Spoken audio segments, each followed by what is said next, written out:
All right, we're going to talk about the fact that if Dr. Michelle Dow and others in her field truly honored the Hippocratic Oath, the abortion industry would collapse overnight. I don't mean, surgical abortions. I mean the birth control pill that does not prevent the conception there. The conception is it's a perfectly viable pregnancy. The baby boy or baby girl is healthy and then will die at the later stage of implantation. So it would collapse overnight, right? So do no harm. The core principle of medical ethics is to protect and preserve life, not to end it. A doctor who truly follows this would refuse to participate in any act that deliberately takes a human life. Pharmaceutical profits over ethics. The industry thrives because medical professionals abandon their duty in favor of financial gain. If they upheld their oath, the market for abortifacients and contraceptives designed to end life would cease to exist. So again, right, these contraceptives do not prevent, certainly does not suppress ovulation 100%. It doesn't prevent the actual conception there. The baby, again, a very a viable pregnancy, a very healthy baby boy or baby girl will die at the very natural and healthy stage of development, which is implantation. Right, there's a death here. These contraceptives are designed to end life, so that would stop. That would stop. So informed consent and truth. Many women are not given full information about how birth control and abortion procedures work. If doctors honored their oaths, they would be they would be obligated to tell patients the full truth about embryology, conception, and what these drugs actually do.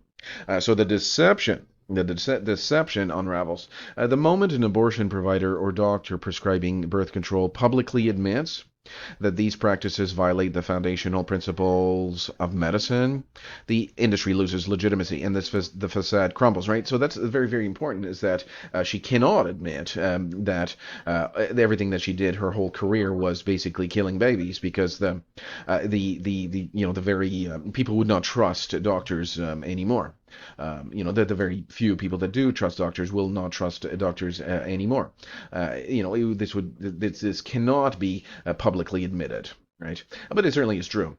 So the power of one ethical doctor, that's really, really cool, is that the power of one ethical doctor, right? If she were to, to in her power, she could do so much. She could do so much. And that's why we are talking about this. I mean, let's say, for example, she were to, admit and she could literally change the world. She has so much power, but she's going to use her power for evil, to continue killing babies, which is my prediction. But she certainly could. So the power of one ethical doctor. Even if a single abortionist or contraceptive prescribing doctor were to renounce their practice and expose the system from within, the ripple effect could inspire countless others to do the same. Whistleblowing, if you've ever heard that before, like a whistleblower, the power of one ethical doctor. So I don't believe that she has the morality to actually do that. I believe she belongs in the prison and all that stuff, which is very, very sad. But that's my personal even though this is a member of my like she, my family. This is and I'm struggling to say that. She's literally my family. We have the same grandmother.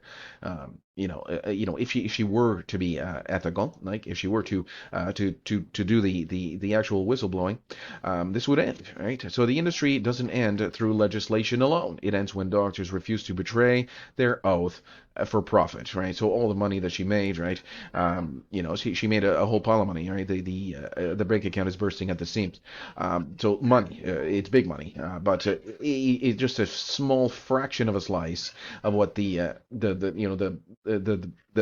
politicians, the lawmakers that were bribed by the abortion industry and the industry executives, the pharmaceutical executives that produce these abortifacient drugs, they made so much more money. But she is in a position right now, nearing the end of her career, that she can, but she's not, right? She's still actively working today. She could blow the whistle. She could.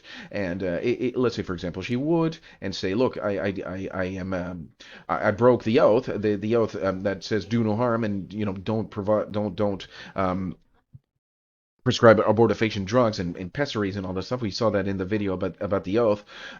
She's completely violating the oath, and that's really a shame. It's very, very, very shameful.